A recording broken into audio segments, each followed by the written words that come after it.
Mateus capítulo 6, do verso 19 ao 34. Deixa eu orar com vocês. Pai, obrigado por estarmos aqui mais uma noite. Eu quero pedir que o Senhor use minha vida para falar com os meus irmãos e que o Senhor nos ajude a abrir o nosso coração agora e receber a Tua palavra caia, nosso coração esteja como uma boa terra para que venhamos a frutificar abundantemente como é a Tua vontade, Pai. Sermos frutíferos, desfrutarmos de uma vida abundante e frutífera como é a Tua vontade, em nome de Jesus. Fala conosco, Pai. Toda distração, todo engano, toda ação do mal que vem para nos distrair e nos roubar, não prevaleça em nome de Jesus. Amém e amém. Versículo 19 diz assim: não acumulem para vocês tesouros na terra, onde a traça e a ferrugem destrói e onde os ladrões arrombam e furtam. Mas acumulem para vocês tesouros nos céus, onde a traça e a ferrugem não destroem e onde os ladrões não arrombam nem furtam. Pois onde estiver o seu tesouro, aí também vai estar o seu coração. Os olhos são a candeia do corpo. Se os seus olhos forem bons, todo o seu corpo será cheio de luz. Mas se os seus olhos forem maus, todo o seu corpo será cheio de trevas. Portanto, se a luz que está dentro de você são trevas, que tremendas trevas são. Ninguém pode servir dois senhores, pois odiará um e amará o outro, ou se dedicará a um e desprezará o outro. Vocês não podem servir a Deus e ao dinheiro. Uma outra versão diz mamon. E é interessante que a Bíblia ela foi dividida em capítulos, versículos, né?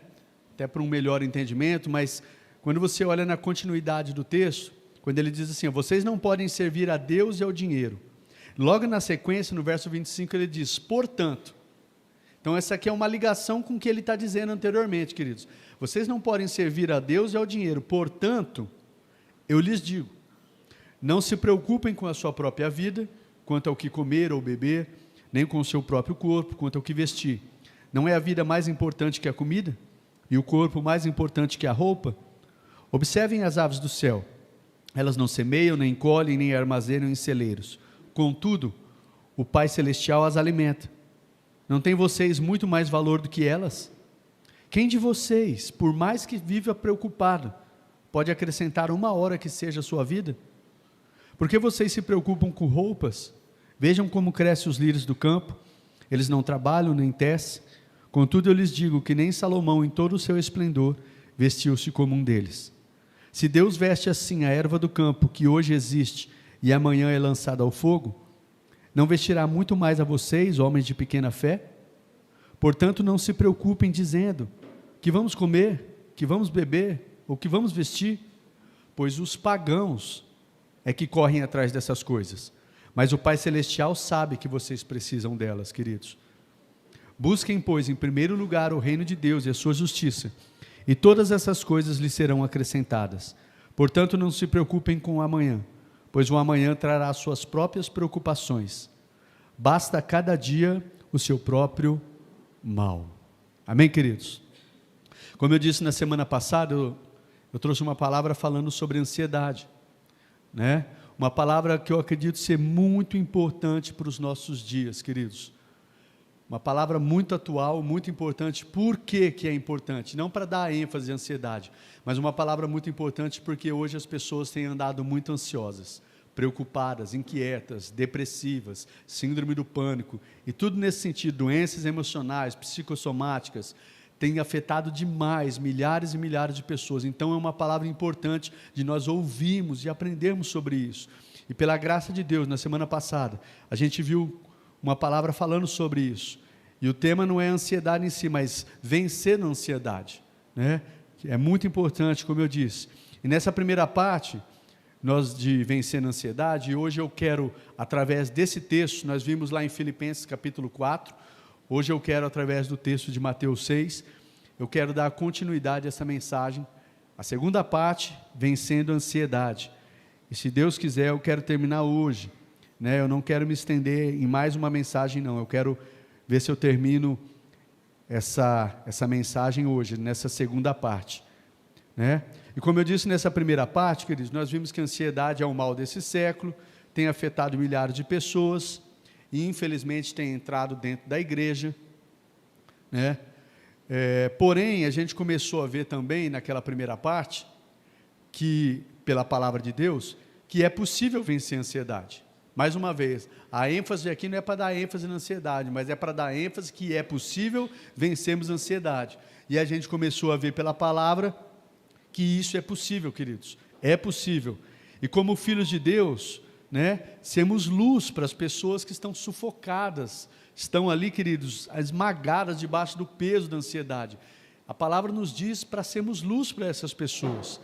E na primeira parte dessa mensagem, nós vimos alguns passos, começamos a ver alguns passos para vencer a ansiedade. Na verdade, nós vimos 6 passos, né, na primeira parte da mensagem.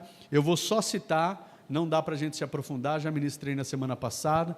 Depois, se você não viu, entra lá no YouTube, no canal do YouTube, tem a mensagem, assista, ou mesmo você que já assistiu, assista novamente, rumine nessa mensagem para a sua vida, tá bom? Tem lá no YouTube, Vencendo a Ansiedade, no nosso canal, Pastor Timarilli. Mas nós vimos 6 passos na semana passada, como vencer? O primeiro, acredite no que a palavra diz, e não nos nossos sentimentos e nas circunstâncias.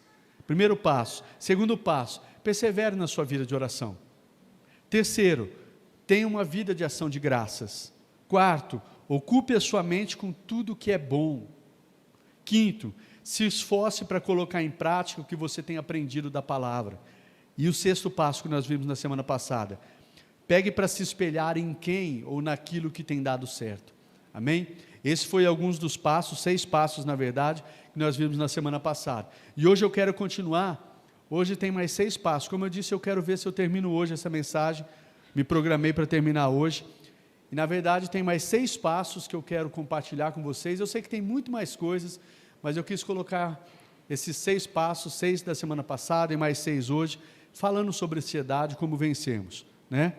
Então, 6 passos, mais 6 passos eu quero falar com vocês, importantes sobre como vencer a ansiedade. O primeiro deles, queridos, Mateus 6, 19 e 21, diz assim: não acumulem para vocês tesouro na terra, onde a traça e a ferrugem destrói, e onde os ladrões arrombam e furtam. Mas acumulem para vocês tesouro nos céus, onde a traça e a ferrugem não destrói, e onde os ladrões não arrombam nem furtam. Pois onde estiver o seu tesouro, aí também vai estar o seu coração. Primeiro passo, então, queridos, para a gente vencer a ansiedade: não coloque o coração nas coisas desse mundo. Não coloque o coração. Queridos, é lícito nós desejarmos coisas boas, buscar ter coisas boas, adquirir, desfrutar de coisas boas. Quem não quer? Todo mundo quer, normal. E acredito que é algo normal dentro do nosso coração. Você quer ter uma boa casa, quer ter um bom carro, quer ter uma boa condição financeira para você desfrutar de coisas boas, de viajar, tantas coisas. Isso é lícito e bom. E se puder, faça, adquira, tenha, peça ao seu pai. Não é errado isso. Amém, queridos? Só o detalhe, não coloque o coração nessas coisas. Não coloque o coração nisso. O que nós temos, queridos, de mais precioso, a Bíblia diz, de acordo com esse texto, que o que nós temos de mais precioso, é aí que vai estar o nosso coração. O texto deixa bem claro aqui: pois onde estiver o seu tesouro, é aí que o seu coração vai estar. Ou seja, aonde estiver aquilo que você tem, que você mais valoriza na sua vida, aquilo que é mais precioso para você, o seu coração vai estar nisso. Então, mais uma vez, busque coisas boas, deseje coisas boas, mas não coloque o seu coração nessas coisas. Que nós tenhamos um coração de tal forma desapegado, que nós estamos desfrutando, o Senhor nos abençoa, mas de tal maneira que, se o Senhor pedir, nós estamos dispostos a entregar tudo. Não se apegue, não coloque o coração nessas coisas. Amém, amados? Se Jesus, se o seu reino, se a sua palavra for de verdade o que nós temos de mais precioso, queridos, certamente nós vamos buscar as coisas que são do alto. É verdade ou não é? Se Jesus de verdade, a sua palavra e o reino de Deus é o que nós temos de mais precioso, o que nós vamos estar buscando são as coisas do alto. E esse é um remédio poderoso, queridos, para que a gente não venha viver ansioso com as coisas dessa vida. Não coloque o coração nessas coisas, queridos. Mais uma vez, adquira, tenha, obtenha, deseja, peça ao Pai, mas não coloque o seu coração nessas coisas, porque tem muitas pessoas que têm andado ansiosas, porque têm colocado o coração nas coisas dessa vida. Amém, amados? Então a primeira coisa, o primeiro passo, não coloque o seu coração nas coisas desse mundo. E dentro disso, eu deixo uma pergunta para a gente: aonde está o nosso coração, queridos? Onde está o nosso coração? Segundo passo, queridos, aprenda a enxergar com bons olhos. Aí em Mateus 6, do 22 ao 23, diz assim: os olhos são a candeia do corpo. Se os seus olhos forem bons, todo o seu corpo vai ser cheio de luz. Mas se os seus olhos forem maus, todo o seu corpo vai ser cheio de trevas. Portanto, se a luz que está dentro de você são trevas, que tremendas trevas são. Aprenda a enxergar com bons olhos. Eu creio, queridos, que o modo que nós olhamos para as circunstâncias que nos cercam, o modo que nós olhamos para as pessoas, pode determinar se nós vamos andar ansiosos ou não. Nós precisamos aprender a enxergar, como diz o texto, com bons olhos, né? Nós vimos isso aqui um pouquinho no Tadel. Tem um texto, que, se eu não me engano, está em 2 Coríntios capítulo 5, verso 16, que diz: a ninguém mais olhei segundo a carne, mas segundo o Espírito. Nós precisamos aprender a enxergar como Cristo enxerga, através da ótica do Espírito. Eu não sei qual a circunstância que você está vivendo, mas dentro dessa circunstância que você está vivendo, como Jesus olharia? Como seriam os olhos de Jesus para essa circunstância? Ou para essas pessoas? Como é que Jesus, da forma que vocês têm olhado para determinadas pessoas, como é que Jesus olharia para elas? Qual seria o olhar de Jesus para essas pessoas? Qual seria o olhar de Jesus para a circunstância que você está vivendo? Como é que será que Jesus olharia para essa circunstância? O nosso modo de olhar, queridos, vai determinar muito nas nossas vidas. Às vezes, eu acredito que você já deve ter testemunhado disso. Pessoas que às vezes passaram pelas mesmas situações ou mesmas dificuldades, mas dependendo do jeito que a pessoa olha, uma pessoa ali está firme, está alegre, está em paz, e a outra está lá se descabelando. A situação é a mesma, as condições são a mesma. A questão é, como é que você está enxergando isso? Como é que você está enxergando? Você pode andar inquieto, ansioso, preocupado, dependendo de como você está vendo essa situação. Agora, dependendo como são os seus olhos, queridos, você pode estar em paz, e você pode estar tranquilo, na certeza que o seu Pai tem cuidado de você, na certeza que tudo está no controle, na certeza que Ele te ama, e que por mais que pareça difícil a situação, Ele não vai te deixar perecer. Você pode olhar e ver, eu creio que até mesmo essa situação difícil vai cooperar para o meu bem, vou tirar boas lições, vou me fortalecer, vou usar isso ainda para abençoar pessoas. Depende de como você está olhando. Ou até mesmo para pessoas que às vezes têm, pessoas que às vezes podem ter te ferido, te machucado, ou têm te ferido e te machucado. Como é que você olha para essa pessoa? Porque se você olhar às vezes com os olhos de Cristo, você vai olhar com olhos de misericórdia, você vai olhar além das falhas dela e olhar quem ela é em Cristo, o potencial dela em Cristo, e aí você vai ver que você consegue olhar diferente, tratar de maneira diferente, acreditar naquela pessoa, acreditar que ela pode mudar, acreditar que tem esperança, enquanto outras pessoas que não olham com os olhos do Espírito, olhar para aquela pessoa e falar, essa não tem jeito, já tentei de tudo, já tentaram de tudo, para esse não tem jeito. Eu dei um testemunho disso aqui no Tadel, não dá tempo da gente entrar, mas eu falei sobre isso. Então, queridos, a nossa maneira de olhar faz toda a diferença, e o texto está dizendo, se os seus olhos forem bons, todo o seu corpo vai ser cheio de luz, mas se os seus olhos forem maus, todo o seu corpo será cheio de trevas.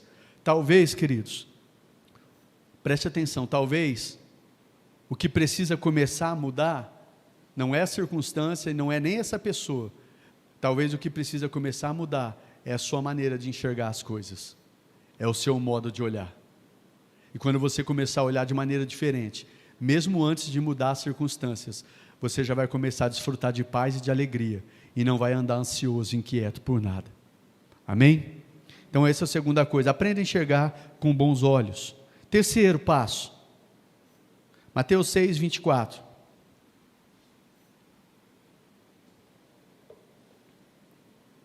Ninguém pode servir dois senhores. Quero que você preste bastante atenção aqui. Ninguém pode servir a dois senhores, pois odiará um e amará o outro. Ou ele vai se dedicar a um e vai desprezar o outro. Vocês não podem servir Deus e ao dinheiro, e a mamon. Então o texto, primeira coisa, o texto é bem claro em dizer que é impossível servir dois senhores. Você vai dedicar a um, vai odiar o outro, vai se dedicar a um, vai desprezar o outro. Não dá para servir a dois senhores, ou você serve a um, ou você serve a outro. E é interessante que aí na sequência, você vai ver que ele diz, portanto, no versículo 25, eu lhes digo, não andem preocupados com a sua vida, com a sua própria vida. Não andem preocupados, que comer, que beber, que vestir. Na sequência ele já fala isso. O que eu quero dizer com isso, queridos? Nós não podemos servir a dois senhores. Preste atenção no que eu vou dizer, com muito carinho. Preste muita atenção. Andar ansioso, sem paz, sem alegria, porque muitas vezes nós não temos dinheiro, isso é dizer, eu só fico em paz e alegre se eu tiver dinheiro. É isso que você está dizendo. É isso que nós estamos dizendo. Talvez não com palavras, mas andar sem paz e sem alegria, ansioso, porque eu não tenho dinheiro, eu estou dizendo, com a minha atitude, eu só fico em paz e alegre se tiver dinheiro. Mas se eu estiver sem dinheiro, sem recursos, eu perco a minha paz, eu perco a minha alegria. E isso, queridos, é a mesma coisa que dizer que a nossa paz e a nossa alegria dependem do dinheiro. Vocês prestaram atenção? Se nós deixarmos que a falta do dinheiro, e eu não estou dizendo que dinheiro não é importante, não estou dizendo isso, mas se nós deixarmos que falta de recursos, falta de dinheiro, dificuldades financeiras que às vezes estamos enfrentando momentaneamente, porque não é o desfecho, vai passar. Mas se nós deixarmos que isso roube a nossa paz, roube a nossa alegria, a gente anda ansioso, inquieto, a gente está dizendo, queridos, que a nossa paz e a nossa alegria depende disso. É isso que nós estamos dizendo. Vocês estão me entendendo, queridos? E isso é a mesma coisa dizer que a nossa paz e alegria dependem do dinheiro, e a mesma coisa que dizer que Mamon tem sido o nosso Senhor. Olha como é sério isso. É a mesma coisa que dizer que Mamon tem sido o nosso Senhor, e que é nele que está a nossa confiança. Pastor, não é assim, está sendo muito radical. Eu vejo claramente isso no texto. Eu não estou dizendo, naturalmente, às vezes nós nos preocupamos com certas circunstâncias que acontecem. É impossível. Mas eu estou dizendo para vocês, queridos, que se nós vivemos dessa forma, vira e mexe, tenho dinheiro, estou em paz, estou tranquilo, tudo certo. Faltou dinheiro, dificuldade financeira, eu perco a minha paz, eu perco a minha alegria, e eu ando ansioso, inquieto. Você está dizendo, não com palavras, mas com atitude, nós estamos dizendo, o Senhor é o dinheiro é o meu dono, Mamon é o meu dono, porque a minha alegria e a minha paz e não andar ansioso está dependendo disso. Sim ou não, queridos? Eu sei que não é fácil encarar uma realidade dessa, mas é o que nós estamos dizendo. Agora, se Jesus é o nosso Senhor, se Ele é o nosso Senhor, mesmo que nós estejamos sem dinheiro, com dificuldades, nós não andaremos ansiosos e preocupados, mesmo que estejamos sem dinheiro, às vezes passando por uma dificuldade financeira, isso não vai roubar a nossa paz, isso não vai roubar a nossa alegria. Por quê? Porque nós temos a certeza de que Ele tem cuidado de nós, e Ele vai continuar cuidando, sim ou não? Então, quando nós não temos o dinheiro, nós temos uma dificuldade, está difícil, não estou dizendo, não é fácil, vem, tenta nos roubar, mas quando nós não temos isso, e ainda assim, eu consigo estar em paz, eu tenho alegria, eu estou esperançoso, sabe o que eu estou dizendo? O dinheiro não é o meu dono, o dinheiro não é o meu Senhor, não é dele que eu dependo, o meu Senhor é Jesus, Ele é o meu Senhor, por isso eu vou ficar em paz, por isso eu não vou andar preocupado, inquieto. Eu não sei como vai se resolver, eu não sei de que maneira vai se resolver, mas eu sei de uma coisa: o meu Deus que é fiel me prometeu que Ele cuida de mim, Ele prometeu que cuida de mim, Ele prometeu que Ele vai suprir as minhas necessidades. Então eu descanso. Eu não sei de que maneira vai acontecer, mas eu descanso nele. Sabe o que a gente está dizendo com a nossa atitude? Jesus é meu Senhor, não o dinheiro, não Mamon. Eu estou dizendo que Jesus é o Senhor da minha vida. Agora, se Jesus é o nosso Senhor, querido, mesmo que estejamos sem dinheiro, como eu disse, a gente não anda ansioso, nem preocupado, vamos estar em paz e feliz, na certeza que Ele vai cuidar de nós. Você quer ver um texto que fala sobre isso? Filipenses, capítulo 4, do verso 11 ao verso 13, onde o apóstolo Paulo diz assim, eu vou abrir esse texto, eu quero ler ele na íntegra com vocês. Filipenses 4, do verso 11 ao verso 13. Para não ficar só nas minhas palavras, olha só, Paulo diz assim: eu não estou dizendo isso porque eu esteja necessitado, pois eu aprendi a me adaptar em toda e qualquer circunstância. Paulo está dizendo, eu aprendi a me adaptar em toda e qualquer circunstância. E aí ele diz, eu sei o que é passar necessidade, e eu também sei o que é ter fartura. Eu aprendi o segredo de viver contente em toda e qualquer situação, seja bem alimentado ou seja com fome, tendo muito ou passando necessidade. Eu posso tudo naquele que me fortalece. Fechou ou não, queridos?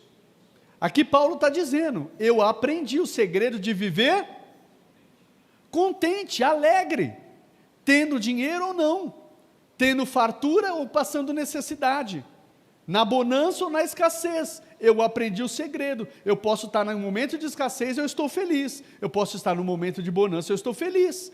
Eu posso estar no momento de dificuldade, eu estou feliz. Eu posso estar no momento difícil, eu estou feliz. Por quê? A nossa felicidade não se baseia no dinheiro. Mais uma vez, eu não estou dizendo que o dinheiro não seja importante. Se puder, adquira. O dinheiro desfrute de coisas boas que ele pode oferecer, mas o nosso coração não pode estar nisso. Se nós estamos felizes, contentes e sem estar ansiosos, só quando tenho tudo normal, nós estamos dizendo, Jesus não é o meu Senhor. Porque quando isso nos falta e eu perco a paz, perco a alegria e ando ansioso, quem está sendo o seu Senhor? Quem está sendo o nosso Senhor? Mamon. Mamon está sendo o nosso Senhor. E de acordo com esse texto, a Bíblia está dizendo, vocês não podem servir a dois. Você vai agradar um e vai desagradar o outro. Então não dá para ter a dois senhores, nós servimos a um ou servimos a outro. Amém, queridos? O que precisamos entender de acordo com esse texto, não dá para servir dois senhores. Ou servimos um, ou servimos a outro. Ou nos dedicamos a um e desprezamos o outro. O dinheiro, queridos, os recursos, precisam ser o nosso servo, não o nosso dono. Eles precisam ser para nos servir, e não nós sermos escravos do dinheiro. Amém, amados? Quarto passo, para vivermos livres da ansiedade. Versículo 25. Novamente lá, Mateus 6, o verso 25.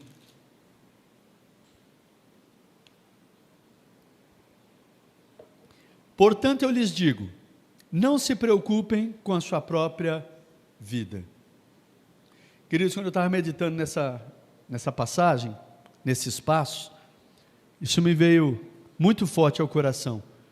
Deixa eu dizer, um grande remédio, um medicamento para a gente viver livre da ansiedade. Sabe qual que é? Servir. Quer viver livre da ansiedade? Sirva as pessoas.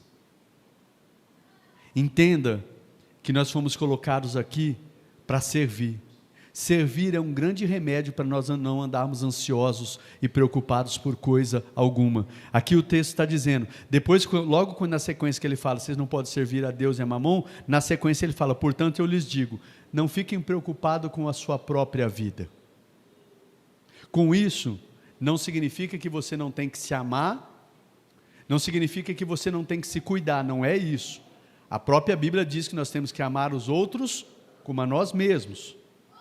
A própria Bíblia diz lá em Timóteo, diz para Timóteo também, Timóteo, cuida de ti mesmo, cuida da doutrina, cuida de ti mesmo, para que assim você venha salvar tanto a ti mesmo quanto aqueles que te ouvem. Mas está falando, cuida da tua própria vida. Então nós temos que nos cuidar, nós temos que nos amar. Mas o que eu estou querendo dizer aqui, queridos, que nós precisamos entender que nós estamos aqui com um propósito de servir. Um dos grandes remédios contra a ansiedade é buscarmos cuidar de outras pessoas, atender necessidades de outras pessoas, buscar o bem-estar dessas pessoas. E enquanto isso, nós entregamos as nossas necessidades, as nossas angústias nas mãos do nosso Senhor, crendo que enquanto nós estamos cuidando daquilo que é importante para Ele, que são pessoas, quando nós nos dispomos a cuidar do que é importante para Deus, Ele vai estar cuidando de nós. Amém, queridos? Então, o servir pessoas é um grande remédio para nós não andarmos ansiosos. Entenda que nós estamos aqui para servir. Eu creio, queridos, que um grande mal desse século também, além da ansiedade, é algo que se chama egoísmo. O egoísmo é um dos grandes males desse século. Quero que você abra um texto comigo, 2 Timóteo 3:2. 2 Timóteo 3:2, projeta para mim.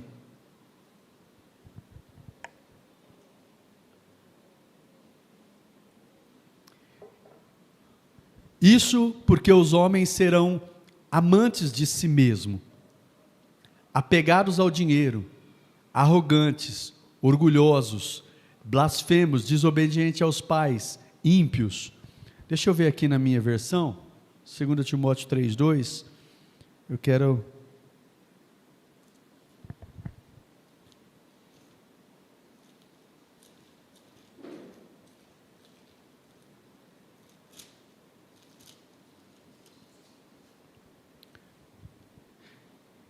Diz assim, vou ler desde o versículo 1, saiba disso, nos últimos dias sobrevirão tempos terríveis, queridos.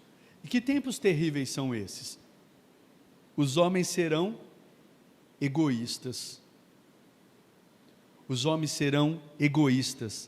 avarentos, presunçosos, arrogantes, blasfemos, desobedientes aos pais, ingratos, ímpios, sem amor pela família, irreconciliáveis, caluniadores, sem domínio próprio, cruéis, inimigos do bem, traidores, precipitados, soberbos, mais amantes dos prazeres do que amigos de Deus. Olha só, esse texto é para a gente, dá para tirar uma mensagem aqui, ou várias mensagens, né? Mas eu quero pegar só esse pedaço aqui.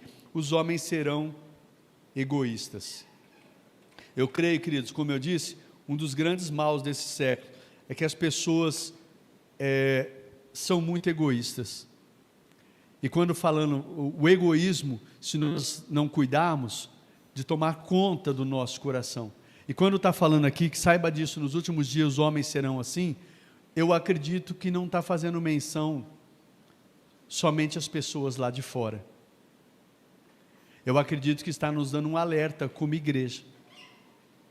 Se nós não cuidarmos, queridos, o egoísmo é algo que vai nos fazer andar assim, ansiosos, inquietos, porque às vezes nós estamos preocupados, a gente vive preocupado com a nossa vida, é a minha vida, é os meus problemas, às vezes egoísta até em família, é a minha família, é o meu bem-estar, e às vezes a gente tem olhos somente para a gente, para a nossa casa, para os meus problemas. Eu já tenho tanto problema, tanta coisa para resolver, e a gente não consegue voltar os olhos para outras pessoas. E na verdade o Evangelho, a proposta do Evangelho é: cuida dos outros, filho, cuida dos outros enquanto eu cuido de você. 1 Coríntios capítulo 10, 24 diz assim: ninguém deve buscar o seu próprio bem, mas sim o dos outros. Aí novamente, né, aqui que a Bíblia quer dizer que a gente não tem que se cuidar? Não, a mesma Bíblia diz que a gente precisa se amar para poder amar o outro. A mesma Bíblia diz lá em Timóteo, cuida de ti mesmo. Mas está dizendo, o que eu creio que está dizendo, queridos, Ei, dedica a sua vida, dedica o seu tempo para ajudar pessoas que estão precisando, que têm necessidades, que estão sofrendo, para ajudar elas a se achegar a Deus, a crescer em Deus, a atingir o propósito da vida delas. Faça isso, porque é isso que interessa ao coração do Pai. E enquanto nós estamos fazendo isso, nós entregamos as nossas necessidades, os nossos desejos, nós entregamos diante do Pai. E é a mesma coisa que o Pai dizer: filho, enquanto você está cuidando daquilo que é importante para mim, fica tranquilo que eu cuido de você. Eu conheço as suas necessidades. E não só necessidades, eu conheço os seus desejos. Eu vou cuidar de você. Essa é a proposta do Evangelho. Amém, queridos? Tem um outro texto, 1 Coríntios capítulo 10, verso 24. 1 Coríntios 10, 24. Que diz assim: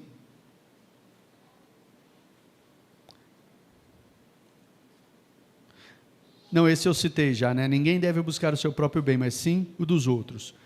Um outro, 1 Coríntios 13, 5. 1 Coríntios 13, 5. Olha só o que diz.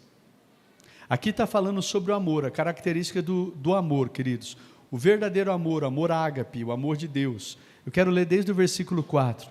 Diz assim: o amor é paciente. O amor é bondoso. O amor não inveja, não se vangloria, o amor não se orgulha, o amor não maltrata. O amor, eu quero pegar esse pedacinho aqui, ó. O amor não procura os seus próprios interesses. O amor de Deus não procura os seus próprios interesses, não se ira facilmente, não guarda rancor. O amor não se alegra com a injustiça, mas se alegra com a verdade. Ele tudo sofre, ele tudo crê, ele acredita, ele tudo espera e ele tudo suporta. Mas o pedacinho que eu quero pegar aqui é esse trecho. Ele não procura os seus próprios interesses. Então eu creio, queridos, de verdade, que o servir é um grande remédio para não andarmos ansiosos. É a gente andar de tal forma, com o coração, para servir as pessoas. Usar os nossos bens, usar os nossos recursos, usar o nosso tempo para servir as pessoas e deixar que enquanto isso, Deus cuida da gente. Até porque a própria Bíblia diz que o que nós estamos semeando, nós vamos colher. Então tenha certeza, o que você está fazendo para os outros, você vai colher. A Bíblia diz: aquele que dá alívio aos outros, alívio também vai receber. Você que tem dado alívio aos outros, queridos, num momentos que você precisar de alívio, você vai receber também. E sem contar, eu sei que vocês já experimentaram isso, como é gratificante, é ou não é? Como você se sente bem. Eu sei que vocês estão junto com o pastor, porque nós temos o Espírito de Deus. Como é algo que dá uma gratificação no nosso coração, quando a gente pode ajudar alguém, fazer o bem para alguma pessoa, e aquela pessoa fica feliz, sorri, e você vê aquela pessoa bem, e você pôde fazer o bem. Não é gostoso isso, queridos? Sabe por quê? Porque isso é algo de Deus que está em nós.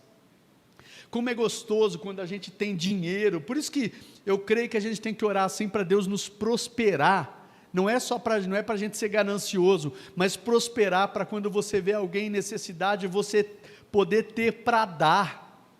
Você poder abençoar. Puxa, meu irmão está indo. Agora, como é difícil, às vezes o irmão está com uma dificuldade, você fala: puxa, queria ajudar tanto, mas eu não tenho.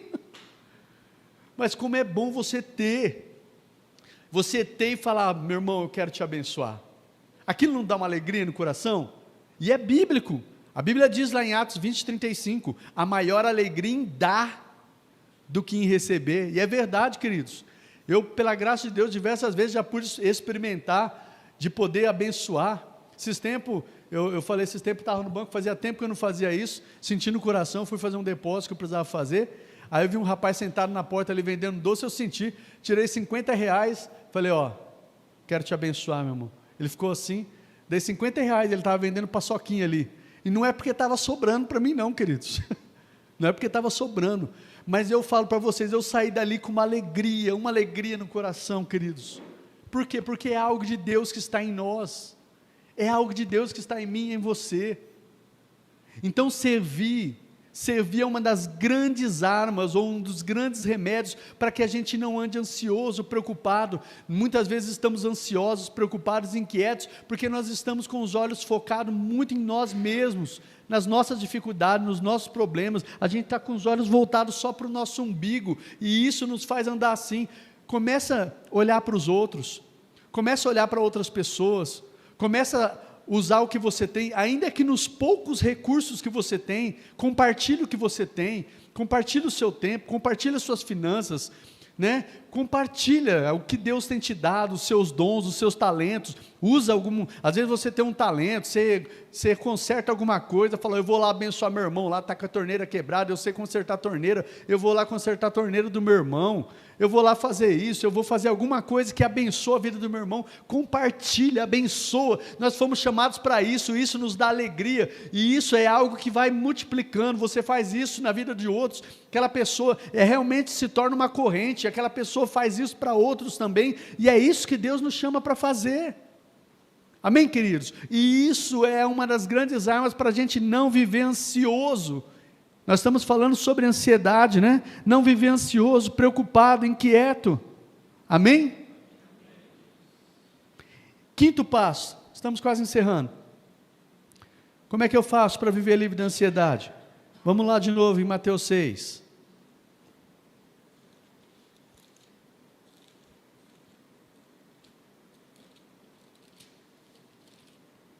Mateus 6, 31 e 33, diz assim: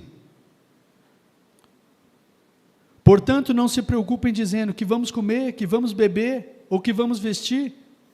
Aí o verso 32, os pagãos é que correm atrás dessas coisas, mas o Pai Celestial sabe que vocês precisam delas.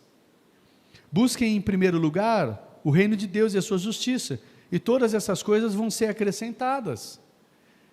Quinto lugar, queridos, prioriza o reino de Deus.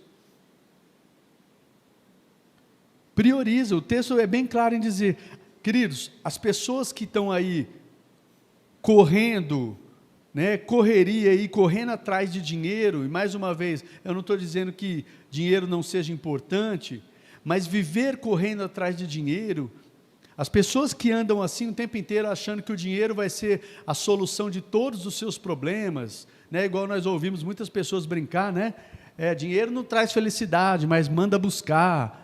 Você já ouviu isso, né? É um engano, né? Ter dinheiro é bom, a gente pode comprar coisas boas, desfrutar de coisas boas, né? Se alguém não quiser, pode trazer, o pastor aceita. Dinheiro não é ruim, não. Mas, queridos, as pessoas que vivem correndo atrás disso, não somos nós. Não são os filhos de Deus. Filho de Deus não vive correndo atrás de dinheiro. Filho de Deus não ama o dinheiro. As pessoas que não conhecem a Deus, como está dizendo aqui, ó, a palavra é clara, os pagãos é que correm atrás dessas coisas. Quem são os pagãos? Aqueles que não conhecem a Deus. Nós que conhecemos a Deus, o que nós fazemos? Nós damos prioridade ao reino de Deus. E o próprio texto diz, e quando nós damos prioridade ao reino de Deus, essas demais coisas, o texto diz, e diz que Deus sabe que nós precisamos de todas elas, Deus vai suprir, Deus vai nos dar, e não só suprir, eu gosto de dizer isso aqui, Ele vai realizar sonhos do coração também. Salmo 37:4, o texto que diz, se você se deleitar em Deus, se agradar dEle, Ele vai realizar sonhos do seu coração. Por quê? Porque se a sua fonte de prazer e de alegria está primeiro em Deus, Ele tem prazer de colocar coisas nas suas mãos, porque Ele sabe que aqueles bens, aquele dinheiro, aqueles recursos, não vai roubar o lugar dele no seu coração. Amém, queridos? Então, busque em primeiro lugar o reino de Deus. Com isso, queridos, nós desejamos ter dinheiro, nós desfrutamos dos benefícios que o dinheiro proporciona, mas o dinheiro não é o nosso dono. E ele sim é o nosso servo, o dinheiro é para nos servir, não para sermos escravos e ficarmos correndo atrás do dinheiro. Amém, queridos? A nossa paz e a nossa alegria não depende, mais uma vez, não depende de ter ou não dinheiro. Pelo menos não é para ser assim. Nós priorizamos o reino de Deus. E o que é priorizar o reino, queridos? Em resumo, de forma bem clara. Mas busquem o reino de Deus. São pessoas. Busque, queridos, nós estamos aqui para ganhar pessoas para Jesus, cuidar dessas pessoas, para que essas pessoas vão para uma eternidade junto conosco, com o nosso Senhor. Porque se nós, olha só, como que é uma coisa, se nós ajudarmos pessoas, até financeiramente, materialmente, ajudarmos tantas coisas, se nós pudermos, mas se nós não anunciarmos o reino de Deus, a salvação em Cristo Jesus, essas pessoas podem até desfrutar de uma boa vida aqui, mas e a eternidade delas? Elas vão passar aonde? Aonde?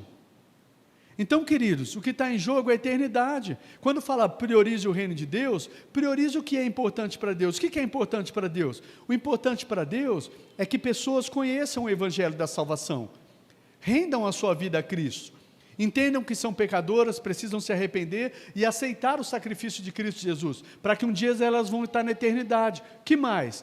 O importante para Deus é que a gente cuide dessas pessoas para que elas cresçam em Deus, para que elas se fortaleçam, sejam consolidadas, e elas não se desviem, elas fiquem firmes até o final. Isso é priorizar o reino de Deus. E para isso, querido, se for preciso, use os seus recursos, use o seu tempo, use o seu dinheiro, use os bens que Deus tem te dado. Porque o que vai valer a pena de verdade, depois no final, é as pessoas que nós fomos instrumentos de Deus para levar para o céu. Porque senão o que vai valer no final de tudo? Se você teve boa casa, bom carro, desfrutou de boas coisas, mas você não usou o que Deus te deu para ganhar pessoas, para cuidar de pessoas, para abençoar pessoas. Do que valeu? Do que valeu isso? Amém, queridos? Nós acreditamos que enquanto fazemos isso, priorizamos o reino de Deus, Deus está cuidando das nossas necessidades e também está realizando os nossos sonhos. Amém? Queridos, mais uma vez eu cito aqui, eu quero fazer menção a um testemunho meu, da minha casa. Eu me lembro desde quando eu decidi, queridos, eu sempre tive no coração, desde quando eu me converti, mas desde quando eu decidi servir ao Senhor em tempo integral no reino de Deus, nunca me faltou nada. E ao contrário, isso eu falo esses tempos não, já conversei diversas vezes com meu filho para ser exemplo para ele. Queridos, desde quando eu decidi servir em tempo integral, deixar o meu trabalho para vir servir na igreja em tempo integral, como Deus abençoou minha casa. Hoje, para a glória de Deus, eu tenho uma boa casa, eu digo muito melhor do que eu imagino, tenho uma boa casa, tenho um bom carro, pude colocar meu filho numa escola particular para estudar, né? E tantas outras coisas. Não é que está sobrando dinheiro que passou no banco, não. Mas, queridos, como eu desfrutei de coisas boas, coisas que eu acredito que se eu tivesse correndo atrás do dinheiro, buscando empregos melhores, talvez eu não teria tido. Mas Deus me disse, não com palavras, mas através das circunstâncias, Deus me disse isso: filho, enquanto você cuida do que é importante para mim, eu cuido de você.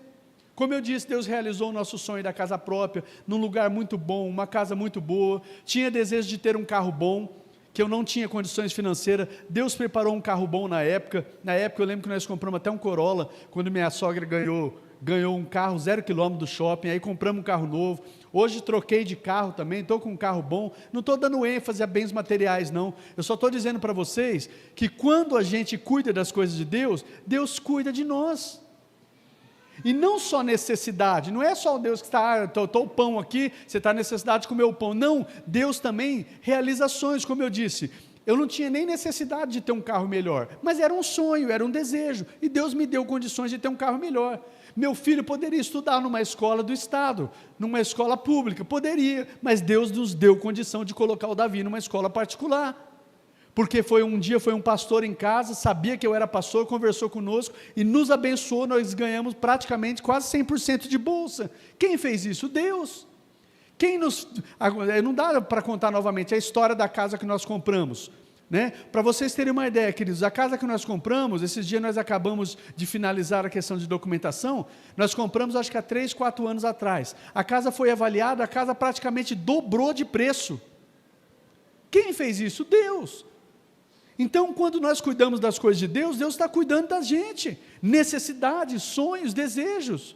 Amém, queridos? Priorize, com isso eu quero te encorajar. Priorize o que é prioridade para Deus, que são vidas. Enquanto isso, Ele cuida de você. Amém? E em último lugar, para a gente encerrar. Versículo 34.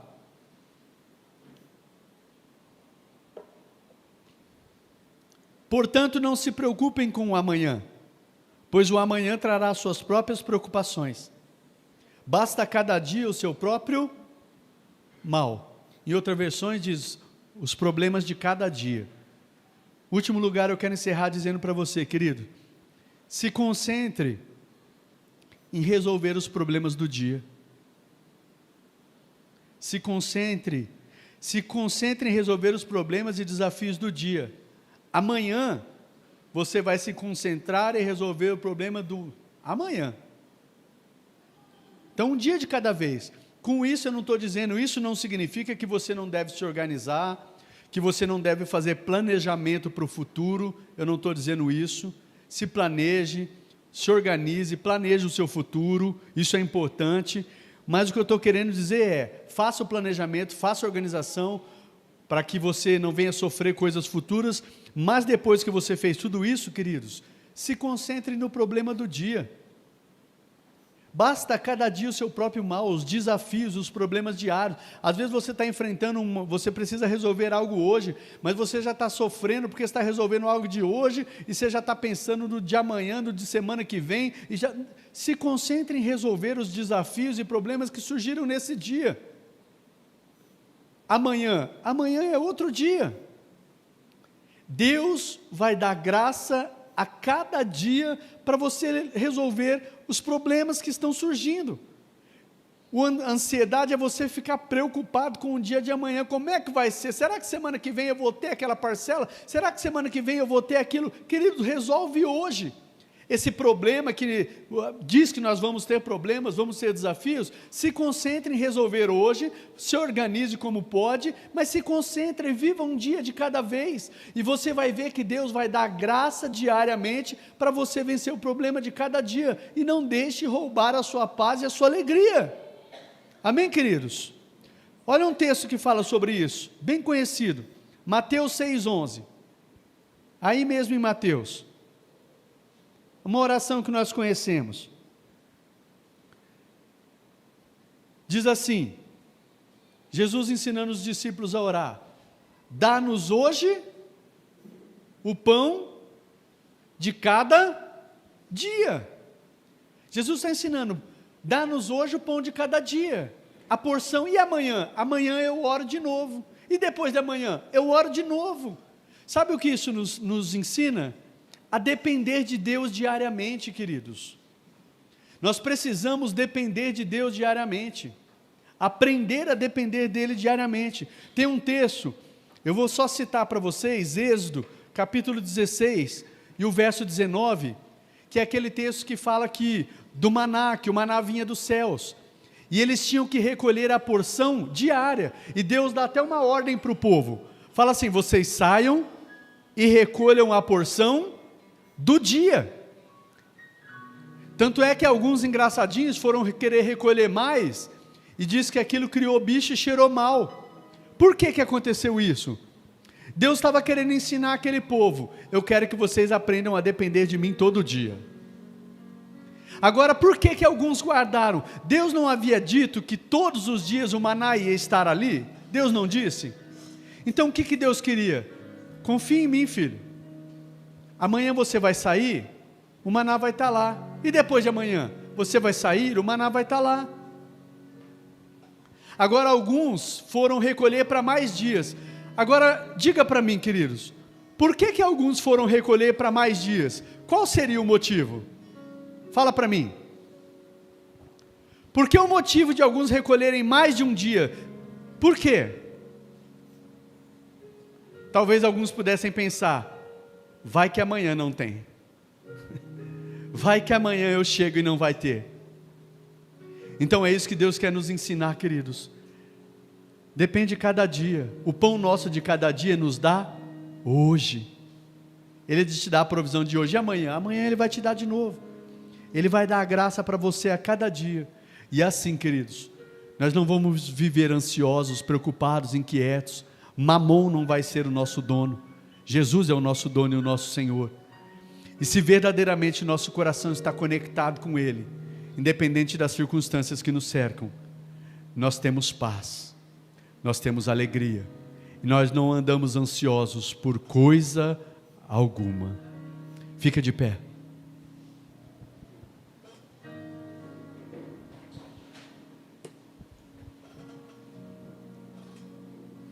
Pai, obrigado por esta palavra, por mais esta palavra, que essa porção, que essa palavra continue a ecoar nos nossos corações, e nos ajuda, Pai, nesse tempo tão difícil, tempos, como diz a Tua palavra, terríveis, onde os homens seriam egoístas.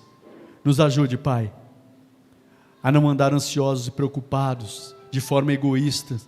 Nos ajuda, Senhor, a andarmos como o Senhor quer, a priorizarmos o Teu reino e a Tua justiça, crendo que as demais coisas o Senhor irá acrescentar, e nós viveremos uma vida em paz, alegre e frutífera, como é a Tua vontade, em nome de Jesus, amém e amém.